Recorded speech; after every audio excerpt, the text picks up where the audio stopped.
বাড়ি আসি আমি এখন রাত 10টা 41। আজ এত লেট হয়েছে কারণ আমি শপে যেতে যেতে এশার আজান হয়ে যায়।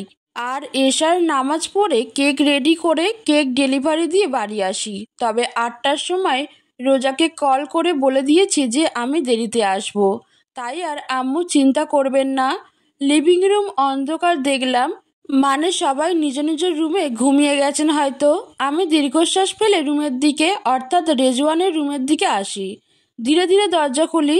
দরজা খুলেই দেখি সোফায় সটান হয়ে আধশোয়া অবস্থায় শুয়ে ইংরেজি একটা নোবেল পড়ছেন রেজওয়ান। একবার তাকিয়ে আর তাকায় না। পরনে উনার একটা সাদা টি শার্ট আর হাফ ট্রাউজার, যাতে উনার ফর্সা লোমযুক্ত পুরুষালী পা স্পষ্ট। তাই আর তাকায় না। আর তাকিয়েও কাজ নেই, তাকালেই রাগ উঠবে, মেজাজ তিক্ত হয়ে আসবে। বেডরুমে গিয়ে ব্যাগটা রেখে কাবার্ড থেকে একটা কালো রঙের টু পিস আর সাদা ওড়না নিয়ে ওয়াশরুমে যাই। এই টু পিসটা ফুটপাথ থেকে কিনেছিলাম, বেশ ভালোই ইউজ করা যাচ্ছে। কম টাকার জিনিস হলেও ভালোই। আমাদের মতো গরিবের তো এগুলোই বাঁচার উপায়। ইস, যে ফুটপাথ আবিষ্কার করেছে তাকে যদি পেতাম তবে নিজের কিডনি বিক্রি করে তাকে একটা নোবেল দিতাম। তার জন্যই তো আমাদের মতো মিসকিনরা এত সুযোগ পাচ্ছে। তো যাই হোক, এসব 100 চিন্তা করতে করতে গোসল সেরে রুমে আসি। এসে দেখি রেজওয়ান রুমে আসছেন। রুমটা মূলত দুটি ভাগে বিভক্ত। প্রথম অংশে কাজ ও আলাপচারিতার জন্য সাজানো এক ওয়ার্ক লিভিং জোন, আর দ্বিতীয় অংশে রয়েছে নিভৃত এক বেডরুম। প্রথম অংশ ওয়ার্ক লিভিং জোন। রুমে ঢুকতেই চোখে পড়ে এক দেওয়াল জোড়া বুক সেলফ। সারি সারি বইয়ের মাঝে জায়গা করে নিয়েছে কাঠের মিনিমাল আর্ট পিস, ছোট ইনডোর প্ল্যান্ট আর ফ্রেমে বাঁধানো কিছু শব্দ, ডিসিপ্লিন, ড্রিম ডেলিভার। সেলফের পাশে একটি ধূসর কাঠের অফিস ডেস্ক, যার ওপর রাখা MacBook, smart desk lamp, wireless charger আর এক কোণে ছোট্ট একটি বনসাই গাছ। ডেস্কের সামনে আরামদায়ক প্যাডেড চেয়ার। ডান দিকে রাখা রয়েছে একটি স্লিম ডিজাইনের সোফা, সাদা গ্রে কুশন দিয়ে সাজানো। পাশে একটি গ্লাস টপ কফি টেবিল, যার ওপরে coffee table book, scented candle আর একটি স্মার্ট রিমোট। সোফার পেছনে দেয়ালে রয়েছে অ্যাবস্ট্রাক্ট পেন্টিং, পাশে অ্যারো লাইট, ফ্লোর ল্যাম্প আর নিচে ছড়িয়ে রাখা সাদা কালো জ্যামিতিক ডিজাইনের কার্পেট। দেয়ালে লাগানো আছে একটি ওয়াল মাউন্টেড স্মার্ট টিভি, নিচে ফ্লোটিং মিডিয়া কনসোল, যার ওপর বসানো ব্লুটুথ স্পিকার, ঘড়ি আর সুস্কি স্টাইলের কৃত্রিম গাছ। দ্বিতীয় অংশে বেডরুম। রুমের দ্বিতীয় ভাগে দেয়াল জোড়া স্লাইডিং গ্লাস ডোর, খুললেই ব্যালকনি। আলো হাওয়া পুরো ঘর জুড়ে ছড়িয়ে পড়ে। বড় একটি বেড।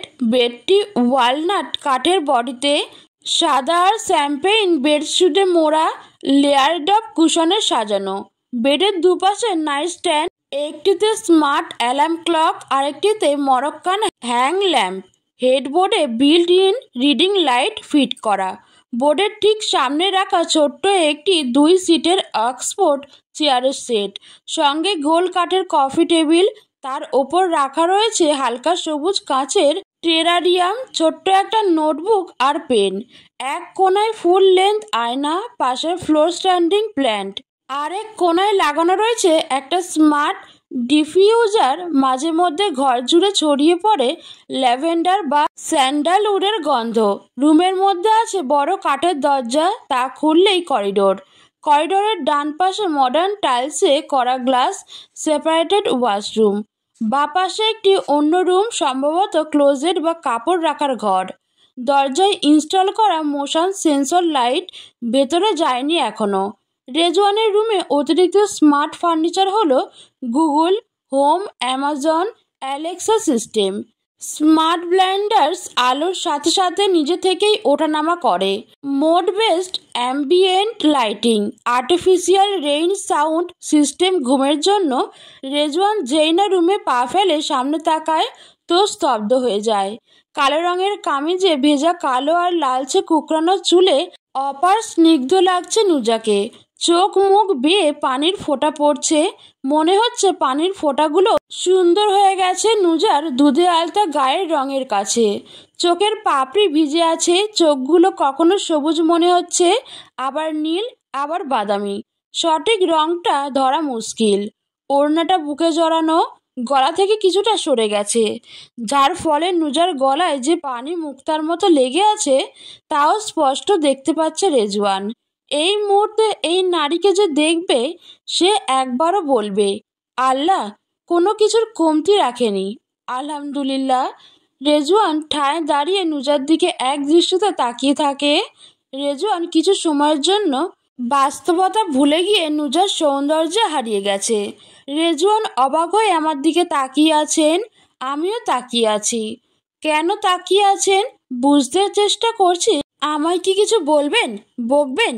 না, কোনো নড়াচড়া নেই। রোবট হয়ে গেলেন নাকি? আমি একটু এগোই। আমি এগোতেই উনার মনে হলো ধ্যান ভাঙে। আমায় ফটাফট জিজ্ঞেস করেন আমার কোট কোথায়। আমি সোজা উত্তর দিই, আমি এক ফকিরকে দিয়ে এসেছি। এটা শুনে উনি হতবাক হয়ে আমার দিকে তাকান। মনে হলো কোনো ভয়াবহ কিছু হয়ে গেছে। আমার দিকে এগিয়ে এসে রাগী গলায় বলেন, কি কি করেছো? আমি একটু দূরে সরে গিয়ে ওনার দিকে তাকিয়ে বলি, ফকিরকে দিয়ে এসেছি। উনি এটা শুনে নিজের মাথায় হাত দিয়ে আমার দিকে ঝুঁকে ধমকে বলেন, তুমি জানো ওই কোটের প্রাইস কত? আমি নিজেকে একটু সরিয়ে নিয়ে বলি, আমি জেনে কি করব, আমার কি কাজ এতে? রেজওয়ান খুব জোরে ধমক দিয়ে বলেন, আমার $1,000,000 কোট তুমি ফকিরকে দিয়ে এসেছো? কি করেছো এটা, হারামজাদা জানোয়ার? যখন বলেছিলাম কোট আনলি না কেন? আমায় কি তোর চাকর রেখেছিস? তুই মাঝ রাস্তায় আমার ছেড়ে আসবি আর আমি তোর কোট বয়ে আনবো? যদি পারতাম তো তোকেও ভিক্ষা দিয়ে চলে আসতাম ওই তুই পাগল মেয়েদের কাছে। কিন্তু মুখ এগুলো না বলে হালকা তাচ্ছিল্য হেসে বলি, তো আপনার কি মত? আপনি আমায় মাঝ রাস্তায় ছেড়ে আসবেন আর আমি আপনার কোট বয়ে আনবো? ভালো করেছি, এটা করেছি। এটা শুনে রেজওয়ান রেগে এসে হঠাৎ ঝাপটে ধরেন আমার হাতের দুই বাহু। ওনার পুরুষালী হাতে ধরা পড়ায় মনে হচ্ছে আমার পাখির ঠ্যাঙের মতো বাহুগুলো ভেঙে গুড়িয়ে যাবে। আর যাবে কি, ভেঙে মনে হয় গিয়েছে। খুব কষ্ট হচ্ছে, মনে হচ্ছে কেউ দুইটা পাথর দুই বাহুতে চেপে ধরেছে। এর মধ্যে রেজওয়ান আমার এত নিকটে, ওনার বডি থেকে আসা পারফিউমের ঘ্রাণ আমার নাক আর মস্তিষ্কের 12টা বাজিয়ে দিচ্ছে। ঘ্রাণটা মাতোয়ারা করার মতো। রেজওয়ান আমায় ঝাঁকিয়ে দাঁত চেপে জিজ্ঞেস করেন, তোমার মুখ আর ঠোঁট একটু বেশিই চলে, এগুলো সামলে নাও, নয়তো আমার থেকে খারাপ কেউ হবে না। আমি ওনার দিকে নিজেকে ছাড়ানোর জন্য মোচড়া মুচড়ি করে বলি, খারাপ কি হবেন? আপনি এমনিতেই খারাপ, আপনি একটা খারাপ, আপনি খুব খারাপ, বুঝলেন? রেজওয়ান এটা শুনে আমায় এক ঝাঁকি দিয়ে নিজের একদম কাছে নিয়ে আমার চোখে নিজের নীলচে চোখ রেখে বলে, আমি খারাপ যদি বেশি বাড়াবাড়ি করো তো আমার নিকৃষ্ট রূপটাও দেখে নেবে। আমিও ওনার চোখে চোখ রেখে বলি, আমি ভয় পাই না আপনার হুমকিতে, ছাড়ুন আমায়, ছাড়ুন বলছি। কোন অধিকারে এভাবে ধরেছেন আপনি আমায়? এটা শুনেই রেজওয়ান 3 গুণ রেগে গিয়ে বলেন, অধিকারের অজুহাত দেখাতে আসিস না মেয়ে, নয়তো তোর শরীরে রগে রগে অধিকার ফলিয়ে নেব। এ বলেই উনি আমায় এক প্রকার ছুড়ে দিয়ে ওয়াশরুমের দিকে চলে যান। আমি পড়ে যেতে যেতেও নিজেকে সামলে নেই। একটা মানুষ কতটা বাজে মন মানসিকতার হলে এমন আচরণ করতে পারে? আমার 2 হাত ছিঁড়ে যাচ্ছে ব্যথায়, কিন্তু তার চেয়ে বেশি জ্বলছে অন্তর। ওই পুরুষ আমায় ছুঁয়েছে, কেন ছুবে আমায়? কথা কি এমনি বলা যেত না? কেন ছুলো এর উত্তর দিতে হবে। অধিকার ফলাবে, বালের অধিকার ফলাবে। কে হোক যে এত বড় বড় কথা বলবেন, আমায় ছুবেন, একে একটা থ্রেড দিতে হবে। হাতগুলো ব্যথায় ছিঁড়ে যাচ্ছে, মনে হচ্ছে কেউ কুপিয়ে নিয়েছে। ইচ্ছে হচ্ছে চিৎকার করে কাঁদতে, কিন্তু আমার জন্য কাঁদাও এখন নিষিদ্ধ। চোখে পানি জমেছে, কিন্তু বুকে পাথর বাঁধা, তাই সেই পানি বাধ্য হয়েই চোখেই জমে আছে। এতিম হওয়াটা ভীষণ কষ্টের, ভীষণ। তখনই রেজওয়ান ওয়াশরুম থেকে আসেন। আমি দীর্ঘশ্বাস ফেলে দাঁড়াই। উনাকে উদ্দেশ্য করে বলি, রেজওয়ান শেখ, এরপর থেকে যদি আর একবার আপনি আমার অনুমতি ছাড়া ছুঁয়েছেন তো ব্যাস, আর কিছু বলবো তার আগে রেজওয়ান বলেন, হয়েছে হয়েছে, ছুবো না তোমায়, রাগের মাথায় ছুঁয়ে ফেলেছি। তোমার চেয়েও শতগুণ সুন্দরী রমণী আমার ছোঁয়া পাওয়ার জন্য পাগল হয়ে আছে। আমার ঠেকা পড়েছে নাকি তোমায় ছুঁয়ে নিজের ইমেজ নষ্ট করব? আমি দাঁত চেপে বিষ হজম করার মতো একটা শ্বাস নিই, তারপর কিছু বলি। আমার মতো মেয়ে, সাত কপালের ভাগ্য আপনার আমার দেখা পেয়েছেন এই জীবনে। মুখ সামলিয়ে নিন, নয়তো খুব খারাপ হবে। আমার আত্মসম্মানে আঘাত দিয়ে কথা বলার কোনো রাইট নেই আপনার। উনি এটা শুনে আমায় আর কিছু বলতে যাবেন, তখনই দৌড়ে রুমে প্রবেশ করে নূর। এসে আমার পায়ের কাছে হাত নাড়াতে থাকে, অর্থাৎ ওকে কোলে নিয়ে নিতে বলছে। আমি সব কষ্ট ভুলে মুচকি হেসে হাঁটু গিরে নিচে বসে পড়ি। ওকে নিজের কোলে নিয়ে ওর গলায় পেটে নিজের হাত বুলিয়ে দিই। এতে হেসে ওঠে ও। আমি ওকে আদর করতে করতে ব্যালকনিতে চলে আসি ওকে নিয়ে, কারণ ওখানে থাকতে ইচ্ছে করছে না ওই গরুর সামনে। গরু কোথাকার! এদিকে রেজওয়ান তো কিছু সময়ের জন্য নূর আর নুজার উপর ফিদা হয়ে বসেছিল, কিন্তু যখন নুজার চলে যায় নিজে বেডে এসে শুয়ে পড়ে। এসেছিল একটা সিক্রেট মিশন দেশে, কিন্তু এসে এই মেয়ের পাল্লায় পড়ে জীবনটা তেনা তেনা হয়ে যাচ্ছে। আমি ব্যালকনিতে বসে আছি, পাশে নূর। হালকা বাতাস বইছে। রাত এখন হয়তো 11টা বাজে। এই ব্যালকনিটাও অনেকটা আমার ব্যালকনির মতো, তবে এখানে বুক সেলফটা একটু বেশিই বড়। আমি ধীরে ধীরে উঠে দাঁড়াই, বুক সেলফটার দিকে এগিয়ে যাই। সোফার রুমেও একটা বুক সেলফ আছে, সেখানেও দেখেছি শুধু ইংলিশ, ফার্সি আর গ্রিক বই রাখা। এখানেও তাই। তাই একটু কৌতূহল হয় আমার। প্রতি তাকের নিচে ছোট করে কিছু লেখা। কোথাও লেখা রেজওয়ান ফেভারিট লিড, কোথাও লেখা রেজওয়ান ডার্ক ফেভারিট নোবেল। এই শব্দটাই বুকের ভেতরটা গুলিয়ে দেয় আমার। Dark favourite? আমি সন্দেহে তাকাই। ওই তাক থেকে একটা বই তুলে নেই, যার নাম সিক ফাক। লেখক দেখলাম টিলি কোলে। আমি ফোন নিয়ে তাড়াতাড়ি গুগলে সার্চ করি এর নাম। সার্চ করি, যা দেখি তাতে তো চোখ বড় হয়ে যায় আমার। আস্তাগফিরুল্লাহ, একটা বিকৃত অন্ধকার প্রেমের গল্প, যেখানে কামনা আর পাপের সীমা উল্টে দেওয়া হয়েছে। আমার হাত থেকে বইটা পড়ে যায়। ছি, এইসব রেজওয়ানের প্রিয় হবেই তো। তার মতো জঘন্য মানুষের কাছ থেকে কী বা আশা করা যায়? গরু কোথাকার! মানুষ না, শুধু দেখতেই মানুষের মতো। এই বইটা তুলে নিয়ে সেলফে রাখি। আমি আরেকটা বই তুলে নেই, নাম দেখি দ্য মাইন্ডফাক সিরিজ, লিখেছেন এস.টি. অ্যাবে। আরেকটা দেখি স্টিল বিটিং, লেখা জেনিফার হার্টম্যান।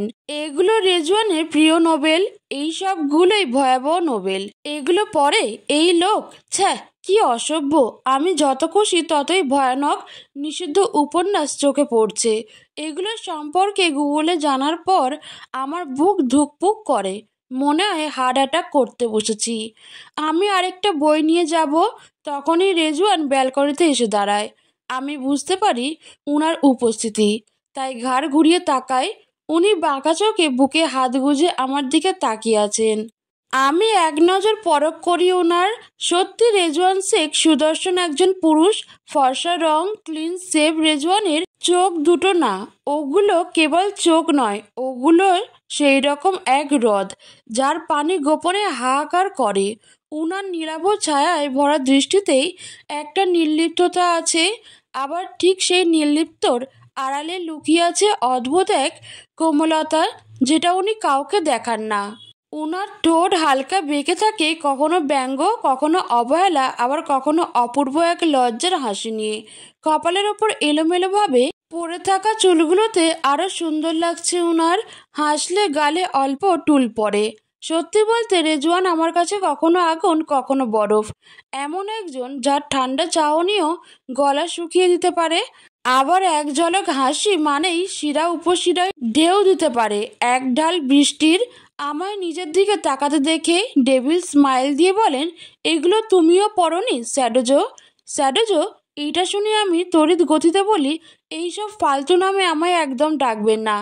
আর আমার রুচি আপনার মতো এত নিকৃষ্ট নয় যে আমি এসব ফালতু বই পড়ব।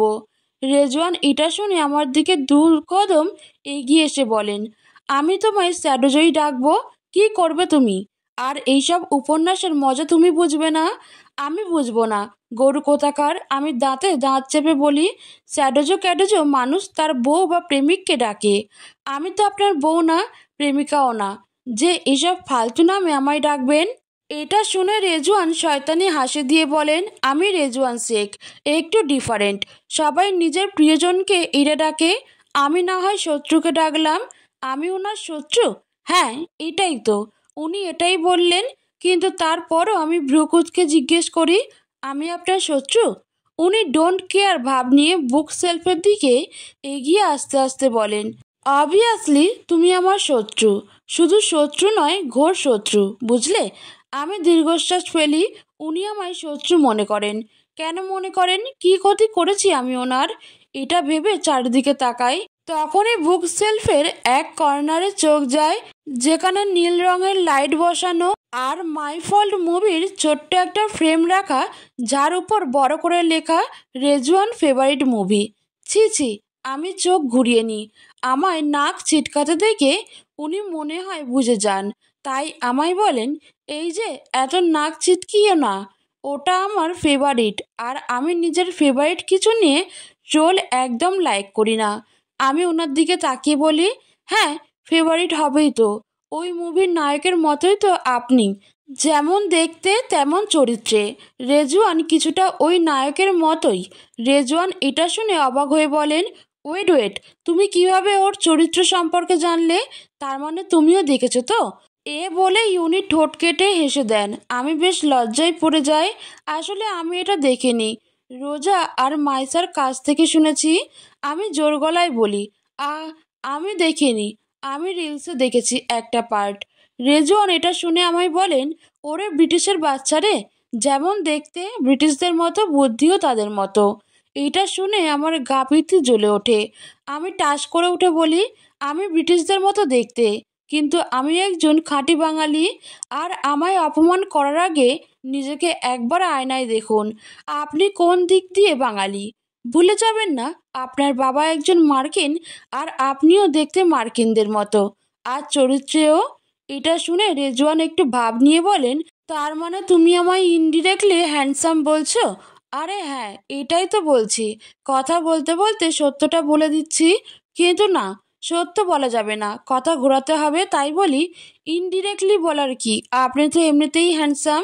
আমার এতটুকু কথা শুনে রেজওয়ান চারিদিকে তাকান, মানে নিজেকে এখন নায়ক মনে করছেন। ভাব নিয়ে বলেন, আমি জানতাম তুমি এটাই বলবে। আমি তাচ্ছিল্য করে হেসে বলি, আপনি হ্যান্ডসাম সবার চোখে হয়তো, কিন্তু বিশ্বাস করুন, আমার চোখে না। আমি আপনার মধ্যে ভালো লাগার কিছুই দেখতে পাই না। এটা শুনে রেজওয়ানের মুখটা ফ্যাকাশে হয়ে যায়। হাহ, সব ভাব বেরিয়ে গেছে, গরু কোথাকার। এখন সকাল 7টা। আমি আর রোজা, আম্মু আর দুইজন মেইড, আমরা কিচেনে নাস্তা তৈরি করছি। রোজা কাজ করছে কম, কথা বলছে বেশি। আজ অফিস ছুটি, আজ বাড়িতে অনেক বড় পার্টি। এটা রেজওয়ানের আসার উপলক্ষে শেখ মহলে রাখা হয়েছে। অবশ্য এসব আমার মাথা ব্যথার বিষয় না, কারণ এসব পার্টি ফাটিতে আমি আমার জীবনে যাইনি, আর যাবও না। এসব সবই আমার কাছে পশ্চিমা নিয়ম মনে হয়, কিন্তু বড়লোকদের কাছে তো এগুলোই স্বাভাবিক, বরং গর্বের ব্যাপার। আমি একটা ডেজার্ট তৈরি করছি। আইল্যান্ড কাউন্টারের ওপর নূর মনোযোগ দিয়ে বসে আমার আর রোজার রান্না দেখছে। আমি একটি দ্রুত এবং ইউনিক ডেজার্ট হিসেবে আমি rose water strawberry jelly cup তৈরি করতেছি। প্রথমে গরম পানিতে জেলাটিন পাউডার ভালো করে মিশিয়ে নিলাম, যাতে তা সম্পূর্ণ গলে যায়। এরপর ঠান্ডা পানি, রোজ ওয়াটার এবং মধু যোগ করে একসঙ্গে মিশিয়ে নিলাম। একটি গ্লাসে কাটা স্ট্রবেরি ঢেলে তার ওপর ধীরে ধীরে জেলাটিন মিশ্রণ ঢাললাম। তারপর এগুলোকে ফ্রিজে রেখে দেই 20 থেকে 30 মিনিট এর জন্য, যাতে জেলি সেট হয়ে যায়। ডেজার্ট তৈরি করে শেষ করতেই আম্মু আমায় বলেন, নুজা, যা তো জিম হলে গিয়ে রেজওয়ানকে নিয়ে আয়, ও ওয়ার্ক আউট করছে। আমি থতমত খেয়ে বলি, আমি যাব? আম্মু স্মুথলি বলেন, হ্যাঁ, যা গিয়ে নিয়ে আয়। আমি দীর্ঘশ্বাস ফেলে নূরকে কোলে নিয়ে কিচেন থেকে বেরিয়ে যাই। উদ্দেশ্য বাগানের পেছনে জিম হলে যাওয়া। এদের বাড়িতেই জিম হল রয়েছে, বড়লোকদের কত কিছুই না থাকে। আমি গিয়ে বাইরে থেকে দাঁড়িয়ে আওয়াজ দেই, রেজওয়ান বাইরে আসুন। কিন্তু আমি চেঁচাতে চেঁচাতে মরে গেলেও সেই লোক শুনবে বলে মনে হলো না, তাই হলের দরজার সামনে গিয়ে দাঁড়াই। এই দরজাটা আমি বড্ড ভয় পাই। দু একবার এসেছিলাম জিম হলে। আল্লাহ, এই দরজা অনেক শক্ত। আর সত্যি বলতে লজ্জার হলেও কাঁচের দরজাগুলো আমি অত সহজে খুলতে পারি না, শক্তি দিয়ে কুলায় না আর কি। আমি দরজাটা ঠেলে ঢুকতে চাই, কিন্তু পারি না। একটু সরাতে পারলেও ঢুকতে পারি না, অনেক শক্ত এই দরজাটা। আমি রেজওয়ানকে আওয়াজ দেই, রেজওয়ান এটা খুলুন। আমি পারছি না। কিছু মুহূর্ত পর উনি এসে দরজা খুললেন। আমি ওনার পায়ের নিচ থেকে মাথা পর্যন্ত পরখ করে নিই। রেজওয়ান ঠিক এই মুহূর্তেই এক হিউম্যান ভার্সন অফ আর্ট মনে হচ্ছে আমার কাছে, কেন জানি। জিম সেশন শেষে ঘামে ভেজা গায়ে টি শার্টটা ওনার অ্যাথলেটিক বডির সঙ্গে এমনভাবে লেগে আছে, মনে হচ্ছে একদম স্কিন ফিট। ওনার শরীরটা পুরোপুরি curved perfection, sharp shoulder, defined biceps, sculpted chest আর ওয়েল কাট সিক্স প্যাক, সব কিছু একদম সিনেমাটিক।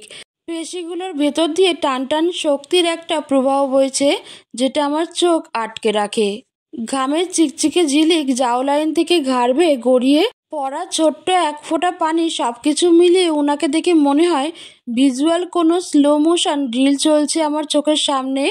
ওনার পরনে সাদা হাফ ট্রাউজার, ফর্সা পা ঘামে ভিজে কালো লোমগুলো গাঢ় হয়ে গিয়েছে।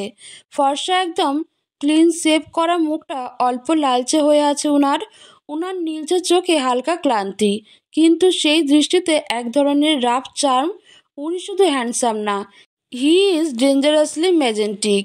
এগুলো আপনাদের বললাম যাতে আপনারাও ওকে কল্পনা পারফেক্টলি করতে পারেন। ছি ছি, কি ভাবছিলাম আমি। তখনই উনি আমার সামনে দাঁড়িয়ে বুকে দুই হাত বাজ করে নিতে নিতে আমায় খোঁচা মেরে বলেন, একটা দরজা খোলার শক্তি নেই আর আমার সাথে সংসার করার স্বপ্ন দেখো? মানে কি? দরজার সাথে সংসারের কি সম্পর্ক? আর আমি কখন উনার সামনে সংসার করতে চাইলাম? আমি উনার দিকে মুখ তুলে তাকিয়ে নূরকে নিজের বুকের সাথে মিশিয়ে নিতে নিতে বলি, আমি কখন চাইলাম আপনার সাথে সংসার করতে? আর সংসার আর শক্তির কি সম্পর্ক? উনি বিরক্ত চোখে আমার দিকে তাকিয়ে বলেন, ওকে বাদ দাও, তোমার সাথে কথা বলে লাভ নেই। কি জন্য আমার যন্ত্রণা দিতে এসেছো সেটি বলো। হঠাৎ করে আমার মনটা কেন জানি খারাপ হয়ে গেল, জানি না কেন। একরাশ বিষণ্ণতা মনে খেলে গেল। তাই মাথা নিচু করে নিম্ন গলায় বলি, আম্মু আপনাকে ডাকছেন নাস্তা করতে। এ বলে আমি চুপচাপ চলে আসি। হঠাৎ করে আমার দুনিয়া একা একা লাগতে শুরু করে।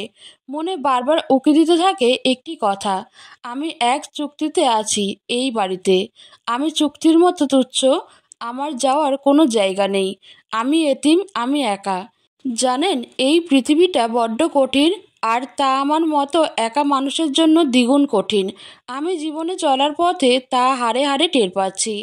রেজওয়ান নিজের বাবা মাকে এক করার জন্য এই চুক্তি করেছেন, আর আমি রাজি হয়েছি এই জন্য, কারণ আমি চাই আম্মু নিজের প্রিয়তমের সাথে থাকুক। আমি অনেকবার আম্মুকে রেজওয়ানের বাবার ছবি নিয়ে কাঁদতে দেখেছি। তিনি সবার সামনে নিজেকে ভীষণ রুড প্রুফ করেন, কিন্তু তিনি আসলেই একজন ভালো মনের মানুষ। নয়তো আমার মতো এতিমকে কেন এই বাড়িতে রাখতেন? এদিকে রেজওয়ান বেশ অবাক হয় নুজাকে হঠাৎ এমন নরম হয়ে যেতে দেখে। রেজওয়ান নিজেকেই নিজে বলে, কি হলো, এত নরম হয়ে গেলে কেন? এই তেজি নুজা। তারপর নিজেই নিজেকে বলে, তাতে তোর কি, এসব মেয়েদের ফাঁদে একদম পা দেওয়া যাবে না। এ বলে বাড়ির থেকে এগিয়ে যেতে থাকে। তবে মন কিন্তু ঠিকই খুঁতখুত করছে নুজাকে নিয়ে। আমি রুমে ব্যালকনিতে এসে দাঁড়িয়ে আছি। আম্মুকে বলছি আমি একটু পর নাস্তা করব, গ্যাস প্রবলেম করছে, তাই ওরা আর জোরাজোরি করেননি। আসলে খেতে ইচ্ছে করছে না। ব্যালকনিতে দাঁড়িয়ে নিজের হাতে থাকা ছোট্ট নীল পাথরের ব্রেসলেটটা দিকে তাকিয়ে আছি। আসলে এটা ব্রেসলেট নয়, এটা চেইন। এটা আমার গলায় ছিল ছোটবেলা থেকেই। এটাই হয়তো আমার বাবা মার কোনো চিহ্ন।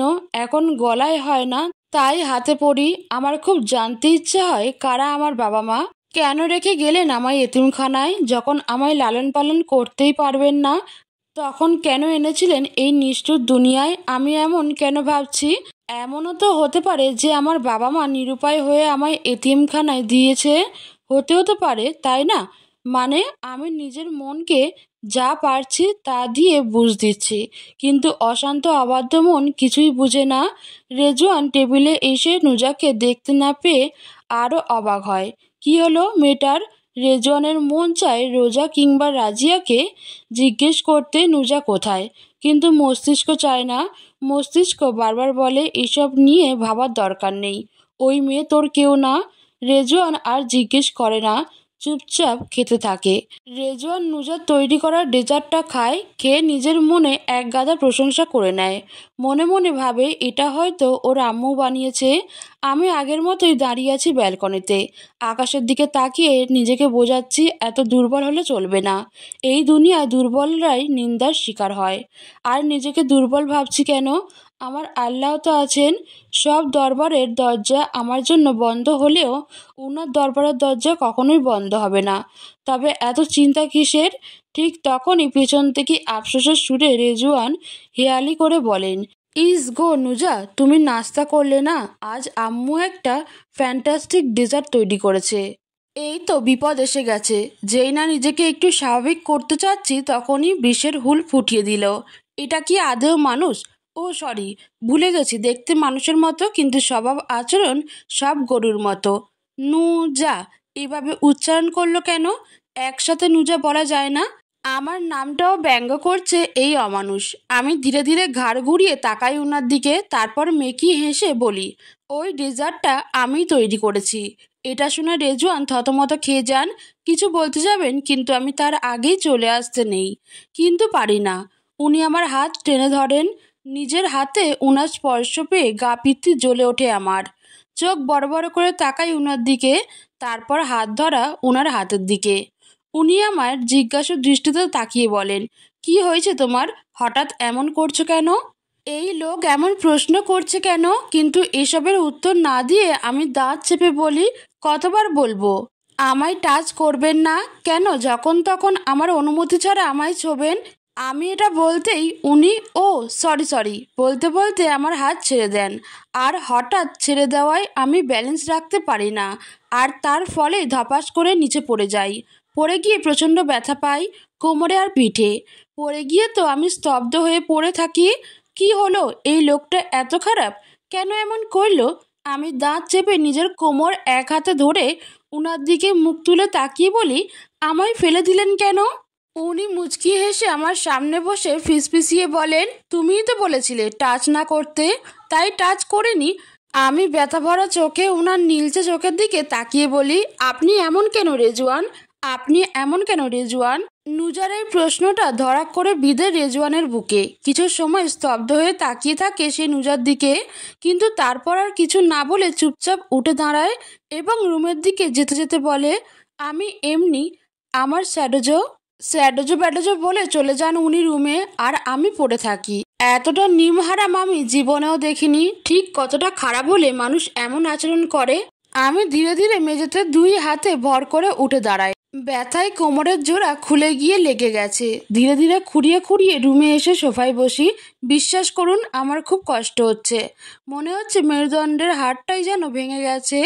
উনি আমার সামনে দাঁড়িয়ে এসে আমার দিকে এক বাম চুড়ে মেরে বলেন, নাও এটি লাগিয়ে নাও। আমি দাঁত চেপে উনার দিকে তাকাই। মন চাই কাঁচা চিবিয়ে খাই এই স্বরের স্বরকে, গরুর গরুকে, অমানুষের অমানুষকে। উনি আমার দিকে তাকিয়ে ডেবলিয়ে হাসি দিয়ে ফিসফিসিয়ে বলেন, তুমি চাইলে আমি লাগিয়ে। এইটুকু বলেই রেজওয়ান থেমে যায়। নিজের মুখ নিজেই ধমক দেয়। ছি রেজওয়ান, তুই ফ্ল্যাট করার আর মানুষ পেলি না? কি থেকে কি বলছিলি? লজ্জা করে না এসব করতে? আমি উনার কথা শুনে চোখ বড় বড় করে তাকিয়ে বলি, কি বললেন? উনি এদিক ওদিক তাকিয়ে এমন ভাব করেন যেন এইমাত্র পৃথিবীর বুকে অবতরণ করেছেন। আমার প্রশ্ন শুনে বলেন, না কই না কিছু না তো। আমি ধীরে ধীরে দাঁড়াতে দাঁড়াতে উনার উদ্দেশ্যে বলি, নিজের চরিত্র ঠিক করেন মিয়া, আপনার চরিত্রে দোষ আছে। এ বলে আমি এগিয়ে গিয়ে কাবাট খুলে নিজের ব্যাগ থেকে বাম নেই। আমি উনার দেওয়া বাম কেন লাগাবো? আমি নিজের বাম লাগাবো? উনার দেওয়া একটা সুতাও আমি নিজের হাতে তুলব না। আমার কথা শুনে উনি চটে গিয়ে বলেন, আমার চরিত্রে তোমায় কি করেছে? যে দৌড়ে আমার চরিত্রের দোষ খুঁজতে চলে আসো, খবরদার আমার চরিত্র নিয়ে একটা কথাও বলবে না। আমার চরিত্র ফুলের মতো পবিত্র। আমি বাম হাত নিয়ে উনার দিকে তাকাই। বাবা, ফুলের মতো পবিত্র, এত চরিত্রবান পুরুষ। আমি ওনার কথায় তাচ্ছিল্য করে বলি, তাহলে যান না, গিয়ে ফুলের গাছে উঠে বসে থাকুন, যেহেতু ফুলের মতো পবিত্র আপনার চরিত্র। এ বলেই আমি ওয়াশরুমের উদ্দেশ্যে পা বাড়াই। ব্যথায় ফেটে যাচ্ছে কোমর আর পিঠ। গরুর মতো কাজ করে এই রেজওয়ান। ঠিক তখনই রেজওয়ান বলে, এত ভাব দেখাও কেন? বাম তো লাগাচ্ছই। আমার দেওয়াটা না নিলে কি হতো? নাটকবাজ মেয়ে। নাটকবাজ? আরে হারামজাদা জানোয়ার, নাটক তো তুই করতেছিস, আমি না। তুই নাটকবাজ। তোর জন্য আমার আজ কোমর ভাঙতে ভাঙতে বেঁচে গেছে। তুই তো আমার জীবনটাই নাটক বানিয়ে দিয়েছিস। কিন্তু এসব মুখে বলি না, নিজে অন্তরে রেখে ওনার দিকে তাকিয়ে তিক্ত সুরে বলি, আপনার দেওয়া কিছু আমি কেন নেব? আপনার থেকে একটা সুতাও আমি নিজের হাতে তুলব না। মনে রাখবেন রেজওয়ান শেখ। এটা শুনে উনি ব্যঙ্গ করে বলেন, এত তেজ জেরে কথা বলছো? নিজেকে কী ভাবো তুমি?